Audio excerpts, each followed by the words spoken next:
Hi everyone, how is everyone doing? I'm so happy to be here today, and of course with a new video of learning. So today we're gonna have a short video of learning. We're gonna learn how to make something very yummy. We're going to learn how to make a parfait. So I know some of you know what a parfait is. Those who don't know what a parfait is, just to give you an idea, like a parfait is a dessert. Is a dessert. Is a French style of a dessert. Is made up of a mixture of any kind of fruits you want, any kind of yogurt you want, any kind of cookies you want, and also like anything sweet that you like, you can use it to make a parfait. You can just mix it up to make a parfait. So today we're gonna learn how to make two types of parfaits. I'm telling you guys, parfaits are so sweet, so delicious, so yummy. I like parfaits. So I don't know if you try to make this for yourself and also for your family, I promise you, you're gonna like it and you're gonna make parfait your friend. So before we proceed to our video, if you're new to my YouTube channel, make sure you subscribe, like, and click on the notification bell so that you get updated whenever I post something new. And also, if you're coming back to watch again, welcome back. Now we can proceed.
At least I have to taste what I made.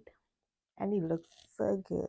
You can just see how the pattern is like so good.